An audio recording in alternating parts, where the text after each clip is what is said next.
కూర్చొని స్టార్ట్ చేస్తాడు ఇంట్లో కూర్చొని మరి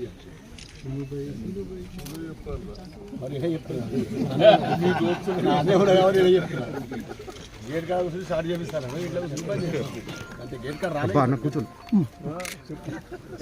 అదే తలకాయలు తలకాయ తీసేసుకుంటాను తలకాయ తీసేసుకుంటాను ఏది పోయినా గిది అవుతుంది ఇవన్నీ దానికి సంబంధించి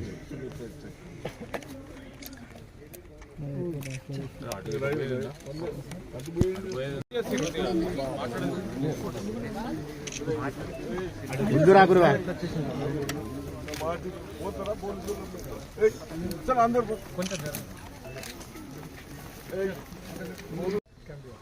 serious overhauling distillery last time it can be converted into an ethanol and we don't require to change the machinery, more or less the same machinery already chepparu kada the machinery can be put to use would be better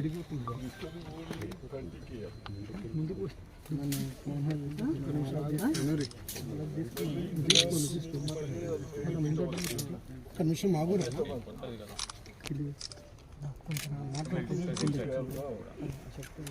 industry secretary గారు మీ ఇద్దరికి ఒకటే request ఏం లేదు మాకు sugar factory plus ఏదైనా industries ఇవ్వండి మేము ల్యాండ్స్ ఇస్తాము ఇప్పుడే చెప్పినట్టు నైజాం 17,000 ఎకర్స్ ఇక్కడ ఉండి మాకు వాటర్ ప్రాబ్లం లేదు మీ విలేజర్స్ మీరు ఎక్కడన్నా పొల్యూషన్ ఫ్రీ ఇండస్ట్రీస్ పెట్టండి పసుపు ఉన్నాయి మొక్కలు ఉన్నాయి ఏదన్నా ఫుడ్ గ్రెయిన్స్ ఇండస్ట్రీస్ పెట్టండి ఎక్కడ కూడా కొన్ని దగ్గర ఇబ్బంది పెడతా ఉంటే మా దగ్గర తరలించండి దయచేసి పొల్యూషన్ జీరో పొల్యూషన్ ఉండొద్దు మీ దగ్గర వాటర్ ఉన్నది పంటలు మీరు ఏ పంట పండిమంటే ఆ పంటలు పండిస్తాం ఇండస్ట్రీస్ ఫుడ్ ప్రాసెస్ ఇండస్ట్రీస్ కూడా మాకు కొద్దిగా మూలను కూడా దృష్టిలో పెట్టుకోండి నిజామాబాద్ డిస్టిక్ అని చెప్తూ అదేవిధంగా ఒకటే ఇప్పటిదాకా పెద్ద మనిషి మాట్లాడాడు నేను సెంట్రల్ గవర్నమెంట్ ప్రభుత్వానికి రిక్వెస్ట్ చేస్తా ఉన్నాను అగ్రికల్చర్ బేస్డ్ ఏదైతే మీరు ఇండస్ట్రీస్ పెట్టారో మీరు పెట్టమంటే పర్మిషన్ ఇస్తే పెట్టిన తర్వాత షుగర్ షార్టేజ్ కాగానే అది బంద్ చేయమంటావు అది షార్టేజ్ కాగానే షుగర్ బంద్ చేయమంటావు మొన్ననే ప్రైమ్ మినిస్టర్ గారు ఇథనాల్ బంద్ చేయమని చెప్పారు ఇదా వాళ్ళు 200 కోట్లు పెట్టి ఇథనాల్ ఫ్యాక్టరీ పెట్టినాక ఇథనాల్ బంద్ చేయమంటే ఎట్లయితుంది నీకేమో షుగర్ షార్టేజ్ కాగానే షుగర్ తీసుకోమంటావు షుగర్ పండిస్తారేమో మళ్ళీ తీసుకున్నట్టు ఒక రీజన్ ఇప్పుడు మనం ఎంత వడ్లైనా కొంటా ఉన్నాం సెంట్రల్ గవర్నమెంట్ కూడా ఇప్పటిదాకా చెప్పినట్టు రైతులకు ఇవ్వండి 5-10 సబ్సిడీ ఇచ్చి బయటకు పంపించండి ఎక్కువ కన్జంప్షన్ అయితే మనకి ఇథనాల్ ఎంతో అవసరం मैं आप लोग भी बोल रहा हूं ఇథనాల్ చాలా డిమాండ్ ఉంటుంది మనకు షుగర్ షార్టేజ్ ఉంటేనే షుగర్ తీద్దాం లేకుంటే ఇథనాల్ చేద్దాం ఇది మీరు ప్రోత్సహించాలని అదేవిధంగా ఫుడ్ ప్రాసెస్ ఇండస్ట్రీస్ మేము ల్యాండ్స్ ఇస్తాం మా దగ్గర కొద్ది ఫ్యాక్టరీలు పెడితే మేము ఈ పుణ్యాత్ములు సజ్జను పెట్టాం మనం మంది పెట్టి 400 ఎకర్స్ ఇచ్చినాం నేను జైపాల్ రెడ్డి గారికి రిక్వెస్ట్ చేసి అగ్రికల్చర్ మినిస్టర్ ఎవరు మహారాష్ట్ర శరద్ పవార్ గారు ఉంటే వారి దగ్గరకు పోయి 150 crores 50 crores సబ్సిడీ తీసుకున్నాం ఆంధ్రలో ఒకటి మన దగ్గర ఒకటి నందిపేట ఈ పుణ్యాత్ములు వచ్చినాక బీఆర్ఎస్ టీఆర్ఎస్ బీఆర్ఎస్ లేదు బీజేపీ లేదు సెంట్రల్ గవర్నమెంట్ మినిస్టర్ కూడా వచ్చింది ఏమీ లేకుండా ఈ విధంగా వాళ్ళు నిర్లక్ష్యం చేశారు దయచేసి ఆ నిర్లక్ష్యం మీరు అందరూ కంప్లీట్ చేసి మేము కష్టపడి మీరు ఏ పంట పండిమంటే ఆ పంట పండేందుకు తయారున్నాం మంచి సీడ్ ఇవ్వండి మంచి ఫ్యాక్టరీ నడిపేయండి, మాకు రిటర్న్స్ ఇవ్వండి అని చెప్తూ పెద్దలు. ఈ ప్రభుత్వం రాహుల్ గాంధీ గారి నేతృత్వంలో మా సోనియా గాంధీ గారి ఆలోచన మేరకు మా అఖిల భారత కాంగ్రెస్ పార్టీ అధ్యక్షులు మల్లికార్జున్ ఖర్గే గారి ఆలోచన మేరకు ఇక్కడున్న మా ముఖ్యమంత్రి రేవంత్ రెడ్డి గారి నాయకత్వంలో మేము కానీ ఈరోజు వేదికపై ఎంతో అనుభవంతో కూడుకున్న నాయకులందరం కూడా ఈరోజు రైతు ఒక పక్షాన, కార్మికులకు పక్షాన, ఉద్యోగస్తులు నిరుద్యోగుల పక్షాన, అందరి పక్షాన పనిచేయడానికి ఒక అవకాశం ఇచ్చిండ్రు. మీరందరూ మార్పు కోరిండ్రు, మార్పు చూపెడతాం. మేము ఏ విధమైన మార్పు చూపెడతామో 60 రోజులు గడిచింది. 60 రోజుల లోపల ఈ నిజాం షుగర్ ఫ్యాక్టరీకి సంబంధించిన ఒక ఉదాహరణ మేము కట్టుబడి ఉన్నాం. దీన్ని తిరిగి తెరిపియాలే మా ప్రభుత్వం లక్ష్యం. ఇంతకుముందే మా సోదరులు ఎవరో, మా రైతు సోదరుడు నాయకుడు వేణు ఎవరో మాట్లాడుతూ ఉండే, రవి గేట్లు మూసేయబడ్డాయి ఈ లోపల రావటానికని. ఈ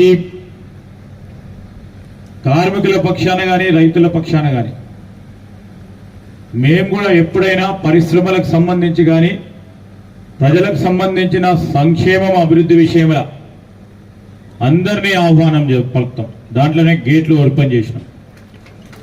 పరిశ్రమలను బంద్ చేయాలి.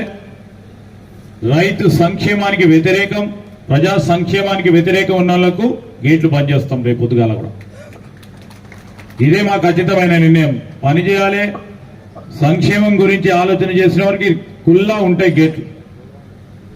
కానీ ఈ ఫ్యాక్టరీ బంద్ చేపియాలి అనే ఆలోచన ఉన్న వారికి తప్పకుండా గేట్లు బంద్ చేస్తాం. ఆ కాంక్షతో పనిచేస్తా ఉన్న ఈ ప్రభుత్వం సంకల్పనను మీరు అర్థం చేసుకోవాల్సిందిగా కోరుతా ఉన్నాం. మేము ఈరోజు మీ అందరి అభిప్రాయాలను తెలుసుకోవడానికి మొన్న ప్రధానంగా మరి పెద్దలు సుదర్శన్ రెడ్డి గారు కానీ, కమిటీ సభ్యులైన జీవన్ రెడ్డి గారు కానీ, మా సహచర గౌరవ మంత్రివర్గ సోదరులు దామోదర్ రాజనరసింహ గారితో పాటు మా ఇండస్ట్రీస్ డిపార్ట్మెంట్కి సంబంధించిన అధికారులు, అదేవిధంగా ముఖ్యమంత్రి గారి సమక్షంలో మీటింగ్ ఏర్పాటు చేసుకున్నాం. మీరు పేపర్లో కూడా చూసుంటాం. ఒకటే లక్ష్యం, ఇది ఓపెన్ చేయాలి. చక్కెర రైతు సోదరులకు ఏ విధమైన మేలు చేయాలి, దాంట్లో మీ అభిప్రాయాలను తెలుసుకోవడానికి వచ్చినాం. ఒకటి ప్రధానంగా ఇంతకుముందు మా మోహన్ రెడ్డి మాట్లాడుతున్నప్పుడు ఫ్యాక్టరీ ఓపెన్ చేయన్నా ముందు రైతులు పంట వేసుకోవాలని ఆలోచన చేస్తున్నారు. రెండు ఒకటేసారి మొదలు పెట్టాలా? ఫ్యాక్టరీ ఓపెన్ చేసుకున్నాక రైతు సోదరులు వేసుకున్నారంటే అది నడదు.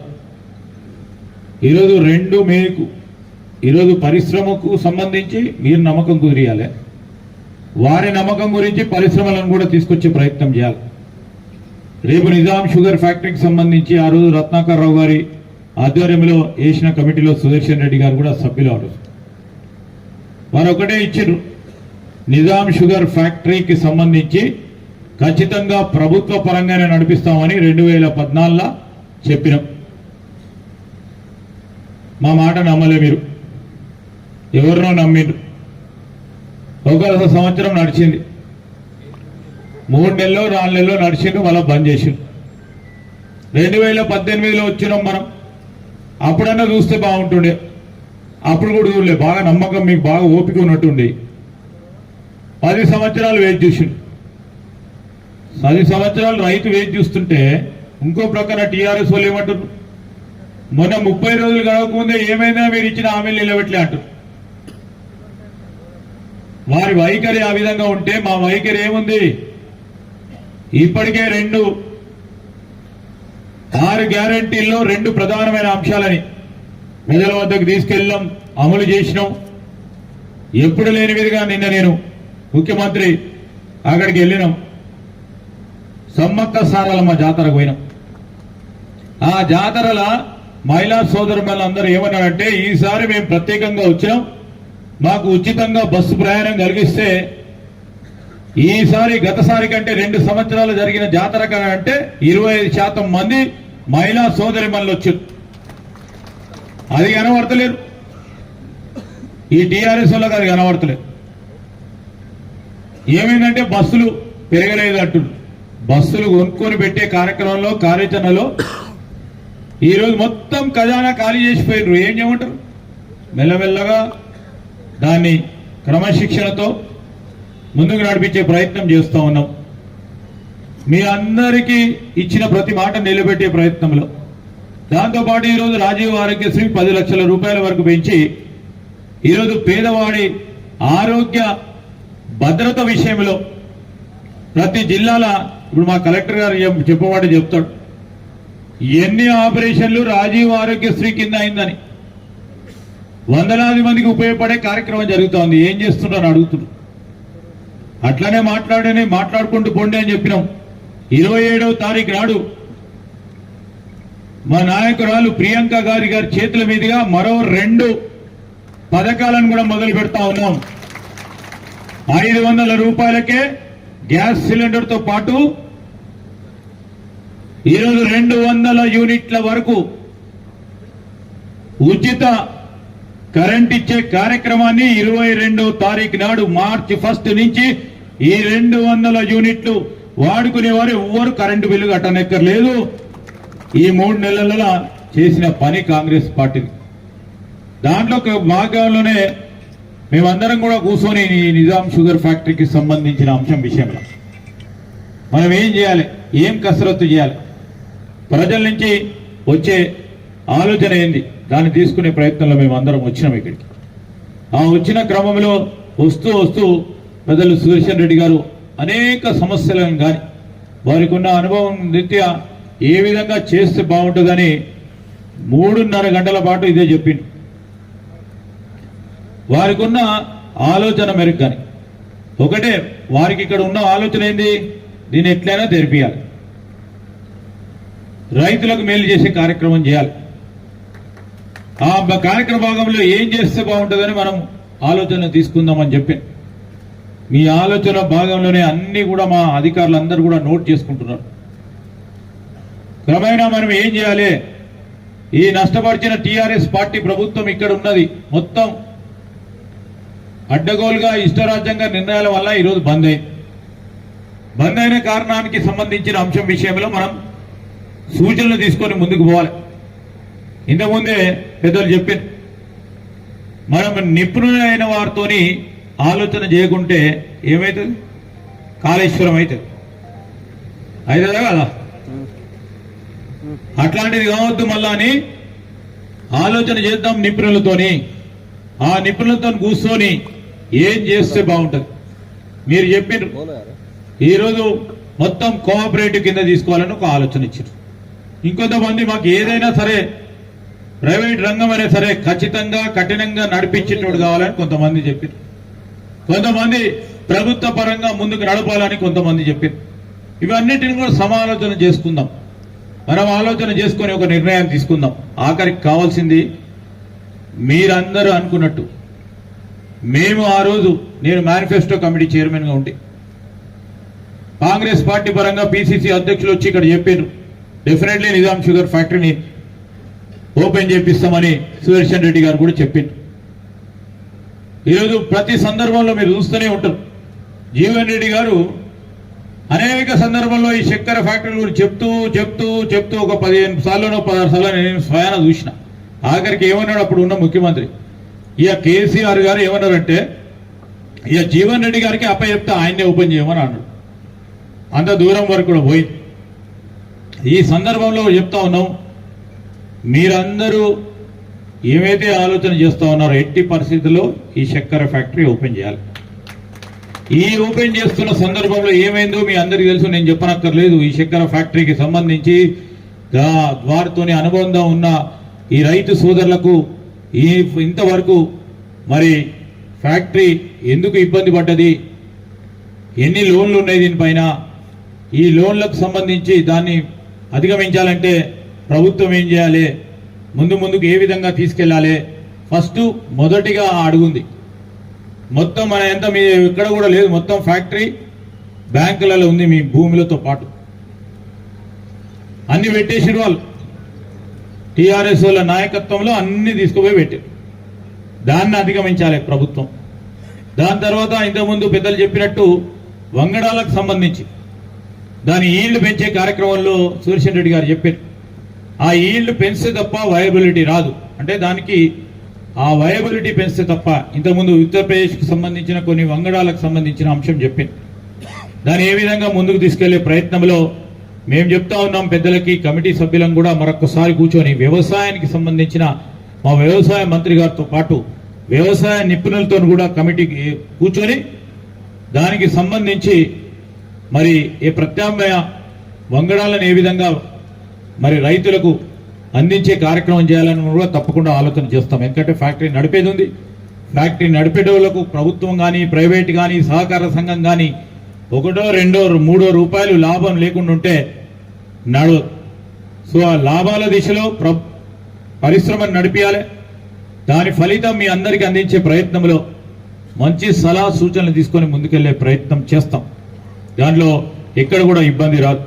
ఇంతకుముందే చెప్పారు, మరి మా జీవన్ రెడ్డి గారు కూడా ఖచ్చితంగా చెప్పారు, రైతు బంధు ఎవరికి ఇస్తున్నారు.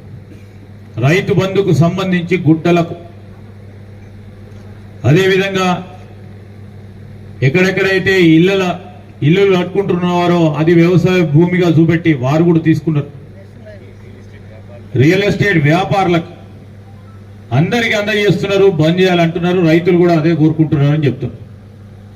అదేవిధంగా వారు చెప్పింది ఏంటంటే, వారి సలహా ఇచ్చింది ఏంటంటే 5 ఎకరాల లోపు ఉన్న వాళ్ళకు ఒక తీరుగా చూడండి, దానిపైన ఉన్న వాళ్ళకి ఒక తీరుగా చూడండి. దాంట్లో చిన్నకారు సన్నకారు రైతాంగానికి సంబంధించిన వారికి ఈరోజు రైతుకు సంబంధించి ఆలోచన చేయమని కోరింది. డ్రిప్ ఇరిగేషన్ ఆ రోజు మన ప్రభుత్వ హయాంలో 2014 కంటే ముందు 90% సబ్సిడీ ఇస్తుండే, దాన్ని మర్చిపోయింది గత ప్రభుత్వం. అవన్నిటి గురించి ఆలోచన చేయమని కోరిండ్రు. ఆ ప్రయత్నంలోనే ఈరోజు వ్యవసాయ శాఖకు సంబంధించిన విభాగం పనిచేస్తూ ఉంది, ఆలోచన చేస్తూ ఉంది. రైతుకు మేలు చేసే ఒక కార్యాచరణ తీసుకోవాలని ముందుకు పెట్టే ప్రయత్నంలో ముందుకు నడుస్తూ ఉన్నాం. ఈరోజు రైతుకు సంబంధించిన పెట్టుబడి మీరందరూ కూడా ఈరోజు చక్కెరకు సంబంధించిన మా రైతు సోదరులు ఆ రోజు 10,000 పడ్డారు, సంతోషపడ్డారు. పండించకుండా 10,000 పడ్డారు. కానీ మేమేమే ఆలోచన చేస్తున్నాం, మీ పెట్టుబడి సాయం ఇవ్వాలి, మీకు శక్తిని పెంచాలి. పెట్టుబడి సాయం ఉన్నా లేకున్నా మాకు 2 రూపాయలు సాధించే శక్తి ఉంది, మా యుక్తి ఉంది, మా శ్రమ ఉంటది. దానివల్ల మా రైతు సోదరులు మా సంక్షేమం మేమే చూసుకుంటామని ఒక ఆత్మవిశ్వాసం కలిగించే కార్యక్రమ భాగంలోనే ఈరోజు నిజాం షుగర్ ఫ్యాక్టరీని తప్పకుండా తెరిపించే కార్యాచరణ తీసుకుంటాం. ఈరోజు మీరు కట్టే 6% పర్చేస్ ట్యాక్స్ కానీ, రైతుకు సంబంధించిన సబ్సిడీ కానీ, పెట్టుబడి సాయం కానీ, ఇవన్నీ కూడా ప్రభుత్వం ఆలోచన చేస్తాయి. ఇంతకుముందే మా సోదరులు చెప్తా ఉన్నారు, మీకు సంబంధించి మీరు ఇంతకుముందు చెప్పారు మొదటి పంటకి 40,000 రూపాయలు. అదే ఖర్చు అయితే దిగుబడి మా సోదరులు చెప్పినట్టు 50 మెట్రిక్ టన్లు, కనీసం 40 నుంచి 60 అన్నారు. సగటును తీసుకుంటే 50 మెట్రిక్ టన్లు, దానికి వచ్చే రాబడి 1,70,000. రెండో పంటకి ఖర్చు 15,000 అయితే మరి దానికి వచ్చే దిగుబడి 40 మెట్రిక్ టన్లు అయితే 1,36,000 రూపాయలు వస్తాయి. అదేవిధంగా మూడో పంటకు సంబంధించి 15,000 రూపాయలు అయితే ఖర్చు 35 మెట్రిక్ టన్లు దిగుబడి వస్తే సగటున చెప్తా ఉన్నాం, కొంతమందికి 30 రావచ్చు, 25 రావచ్చు, కొంతమందికి ఇంకా 40 రావచ్చు. దానికి 1,19,000 వస్తుందని మా అంచనాలకు ఇచ్చిన సందర్భంలో ఈరోజు సపోర్టు అంటే రైతుకి ఇచ్చే మా సపోర్టుకు సంబంధించి రైతు పెట్టుబడి సాయం కానీ, ఇంట్రెస్ట్ ఫ్రీ లోను, ఫ్యాక్టరీకి సంబంధించి ట్రాన్స్పోర్ట్ సబ్సిడీ, అదేవిధంగా 60 రూపాయలు per metric ton purchase tax ఈరోజు ఫార్మర్ పరంగా పడతా ఉన్న సందర్భంలో దీని గురించి ఆలోచన చేయమని మా మిత్రులు అడుగుతా ఉన్న సందర్భాన్ని కూడా దృష్టిలో పెట్టుకుని దీన్ని ఒక వయబుల్గా, దీన్ని నడిచే ఫ్యాక్టరీగా, లాభంలో ఉన్న ఫ్యాక్టరీగా ఏ విధంగా తెరిపియాలనే ఆలోచనతో ముందుకు వెళ్ళటం జరుగుతుంది. ఇంకో పక్షాన మరి కేంద్ర ప్రభుత్వం బీజేపీ ఉంది. ఆ బీజేపీ ఎప్పుడైనా రైతుల గురించి మాట్లాడడం అనేది చాలా తక్కువ. ఇప్పుడు ఎలక్షన్లు వస్తున్నాయని 3,300 నుంచి 3,500 200 పెంచారు. 10 సంవత్సరాలు గడిచింది. ఈరోజు 4,000 రూపాయలు కనీసం ఇవ్వండి. దీనికి వయబిలిటీ రాదు. ఇంతకుముందు పెద్దలు చెప్పినట్టు ఈ సందర్భంలో వారు ఏం మాట్లాడారు? ఇప్పుడు వారికి చిత్తశుద్ధి లేదు. ఈరోజు బీజేపీ పార్టీకి సంబంధించి కానీ, ఇక్కడ ఉన్న పార్లమెంట్ సభ్యులకు కానీ, అదేవిధంగా ఇక్కడ ఉన్న బీజేపీ నాయకత్వానికి కానీ, తెలంగాణ ప్రాంతంలో నిజాం షుగర్ ఫ్యాక్టరీ ఉంది. దీనిపైన ఆధారపడి ఉన్న అనేక మంది రైతు సోదరుల విషయంలో ఆ కార్మికులు వస్తే పాపం కార్మికులకు సంబంధించి 2015లో లే ఆఫ్ అయితే ఈ రోజు వరకు కూడా మాట్లాడకుండా బీజేపీ పార్టీ ప్రభుత్వం మోడీ గారు వచ్చిన మొన్న ఈ మధ్యలో 2 నెలల కిందనో 3 నెలల కిందనో నిజామాబాద్కు వచ్చారు. వీటి విషయంలో మాట్లాడలే. రేపు రాబోయే కాల ఆయంలో కూడా ఈ ప్రాంత రైతు సోదరుల గురించి నిజంగానే వారి గొంతు విప్పే ఒక ఆలోచన చేసే నాయకుడు రేపు రాబోయే పార్లమెంట్ ఎన్నికల్లో అవసరం. ఆ సందర్భంలో మీరు అందరూ కూడా ఆలోచన చేయాలి. ఎందుకంటే రాష్ట్ర ప్రయోజనాల గురించి, తెలంగాణ రాష్ట్రానికి సంబంధించిన రైతాంగ సోదరుల సమస్యల గురించి పార్లమెంట్ లో గలం విప్పే నాయకుడు ఉంటే ఈరోజు 3,500 ఉన్నది 4,000 తీసుకురావడానికి, వారి దృష్టికి తీసుకురావడానికి, మన మొర వినిపించడానికి ఒక నాయకుడు అవసరం. సందర్భంలో కూడా ఈరోజు మేము వెనకాడతలేం. ప్రభుత్వంలోకి వచ్చినాం. వెనకాడేది ఉంటే ఈ మీటింగ్ పెట్టకపోయేటోళ్ళం. మా చిత్తశుద్ధి, మా లక్ష్యం, మా సంకల్పం ఈ షుగర్ ఫ్యాక్టరీని తిరిగి తెరిపియాలి. ఆ క్రమంలో నేను మీ అందరినీ కూడా, రైతు సోదరులందరినీ కోరుతా ఉన్నా, మీ అందరి సహకారం అవసరం. మీ అందరి సహకారం లేకుంటే ఒక్క అడుగు కూడా మేము ముందుకెళ్ళాం. మీ అందరి సహకారం అవసరం. ఆ సహకార మార్గంలో మీరు ఇచ్చే మంచి ఆలోచనలు కూడా దృష్టిలో పెట్టుకుంటాం. మీరు అన్ని చెప్పింది ఇప్పుడే నిర్ణయం తీసుకుంటలేం. పెద్దలందరి నిర్ణయాలు, ఆలోచనలు తీసుకురావడానికి మేమందరం వచ్చినాం. ఎక్కడైనా ఏదైనా ఈ విధంగా తీసుకెళ్లే కార్యక్రమం చేయండి, ఫ్యాక్టరీ నడిపిస్తే ₹1 లాభం వస్తుందని మీ ఆలోచన చెప్తే మా అధికారులు దాన్ని సమాలోచన చేసుకొని ముందుకు తీసుకెళ్లే ప్రయత్నం చేస్తాం. ఆ క్రమంలో నేను ముందుకుంటాం. ఈరోజు నేను మరొక విషయం చెప్తా ఉన్నా. మన రాష్ట్రం మనకు సంబంధించి ఆ రోజు రాజశేఖర రెడ్డి గారి నాయకత్వంలో మనము హైదరాబాద్ పరిసరాల ప్రాంతాలకు సంబంధించి మొత్తం కూడా అభివృద్ధి చేయాలి. పక్కనున్న జిల్లాలకి ఒక ఏర్పాటు చేయాలని ఔటర్ రింగ్ రోడ్ ఏర్పాటు చేసినాం. ఆ ఔటర్ రింగ్ రోడ్ వల్ల ఒక ప్రగతిశీలన ఆలోచన. ఔటర్ రింగ్ రోడ్ వల్ల పరిశ్రమలు వచ్చినాయి. ఈరోజు మీరు నిజామాబాద్ నుంచి అటు పోతే ఔటర్ రింగ్ రోడ్ ఎక్కితే ఎంత తొందరలో ఎయిర్పోర్ట్ పోవటమో, లేకుంటే అటు చివరిలో ఉన్న హైదరాబాద్ ప్రాంతానికి చేరువ కావడానికి తీసుకునే నిర్ణయంతో పాటు ఈరోజు రాష్ట్ర ప్రభుత్వం ఔటర్ రింగ్ రోడ్ నుంచి, సిటీ నుంచి ఔటర్ రింగ్ రోడ్ వరకు ఒక ప్రాంతంగా, అర్బన్ ప్రాంతంగా, ఔటర్ రింగ్ రోడ్ నుంచి ఇదే 5 సంవత్సర కాలంలో ఇంకా రాబోయే 2-3 సంవత్సరాల కాలంలో రీజనల్ రింగ్ రోడ్ ఏ విధంగానైతే ఔటర్ రింగ్ రోడ్ ఉందో అదే విధమైన రీజనల్ రింగ్ రోడ్ కి ఈ రోజు కేంద్ర ప్రభుత్వంతో మాట్లాడి దాని గురించి మనము పోరాటం చేసి శాంక్షన్ చేసుకున్నాం. అతి త్వరలో రీజనల్ రింగ్ రోడ్ కూడా ఏర్పాటు చేస్తాను. ఆ క్రమంలో రీజనల్ రింగ్ రోడ్ వైపు, ఇటువైపు ఉన్న ఈ ప్రాంతాలన్నిటిని కూడా చుట్టుప్రక్కల ఉన్న మన గ్రామాలు, మన పట్టణాలకు సంబంధించి ఇక్కడ ఏం చేయాలి? ఔటర్ రింగ్ రోడ్ వరకు ఒక విధమైన పరిశ్రమలు తీసుకొస్తాం.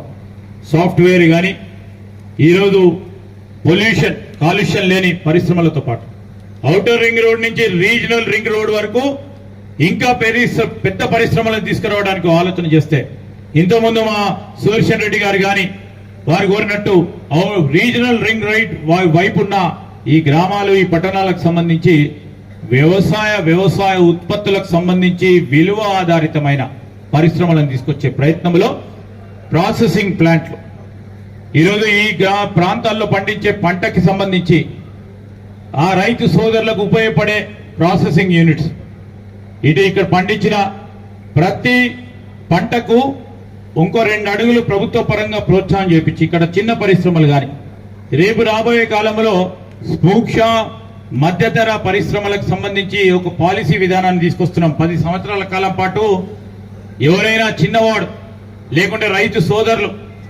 చిన్నగా పరిశ్రమను పెట్టుకోవాలి అంటే ఒక పాలసీ లేదు. ఆ పాలసీని తీసుకొచ్చి వారిని ప్రోత్సాహం చేసే విధంగా కొత్త ఎంఎస్ఎంఈ పాలసీని తొందరలోనే ఇంకో 10 రోజుల్లో తీసుకురాబోతా ఉన్నాం. ఆ క్రమంలో నేను పారిశ్రామికవేత్తని అయితానని ఒక చిన్న స్థాయి 1 లక్ష రూపాయలు, 10 లక్షలు, 20 లక్షలు, 30 లక్షల రూపాయలతో నాకున్న ఆలోచనను ముందుకు పెట్టి పరిశ్రమను పెట్టాలని ఆలోచన చేసే వారికి ఒక అవకాశం కల్పించే భాగ్యంలో ఈరోజు ఒక పాలసీ విధానాన్ని, ఒక విధానపరమైన నిర్ణయాన్ని తీసుకురాబోతా ఉన్నాం. దాని క్రమంలో వారు ఎదిగి ఈరోజు ఉదాహరణగా నిలబడే ప్రయత్నంతో పాటు చదువుకున్న యువతి యువకులకు కూడా పారిశ్రామికవేత్తను కావాలని ఆలోచన చేసిన వారికి ఒక అవకాశం కల్పించే ఆలోచనతోనే ముందు ప్రయత్నం చేస్తాం. అదే విధమైన కార్యక్రమాన్ని కూడా ముందుకు తీసుకెళ్లే ప్రయత్నంలో ప్రాసెసింగ్ యూనిట్స్ ఎవరైతే ఎక్కడైతే ఒక సంకల్పంతో ముందుకు వస్తారో వారికి పూర్తి స్థాయిలో ప్రోత్సాహం ఉంటుందని పెద్దలు సుదర్శన్ రెడ్డి గారు కూడా ఈ ప్రాంతంలో ఇక్కడ పండించే పంటలను కూడా మేము ఆధారంగా తీసుకొని ఆల్రెడీ ఏ జిల్లాకు ఏ పరిశ్రమ పెడితే బాగుంటుందని ఇప్పటికే కన్సల్టెంట్స్ను కూడా మేము ఇప్పటి వరకు పెట్టినాం. ముందు క్రమంలో వారిచ్చే ఆలోచన మేరకు, వారిచ్చిన నిర్ణయాల మేరకు ఎక్కడ ఏం చేయాలో మీ సలహా సూచనల మేరకు కూడా తీసుకొని ముందుకు వెళ్తామని బోధన్ ప్రాంత వాసులకు కానీ, నిజామాబాద్ జిల్లా వాసులందరికీ, మరి నియోజకవర్గానికి సంబంధించిన పెద్దలు చెప్తా ఉన్న తరుణంలో ఈ విధమైన ఒక ప్రయత్నం చేయడం జరుగుతుందని మనవి చేస్తూ, మాట చెప్తే నిలబడే ప్రయత్నంలోనే మీ అందరి సహకారంతో ముందుకెళ్తామని మీ అందరికీ కూడా మనవి చేస్తూ, పేరు పేరున ఇక్కడికి వచ్చేసిన రైతాంగ సోదరులకి మరొకసారి హృదయపూర్వకంగా కృతజ్ఞతలు తెలియజేస్తూ సెలవు తీసుకుంటున్నాను. జై హింద్.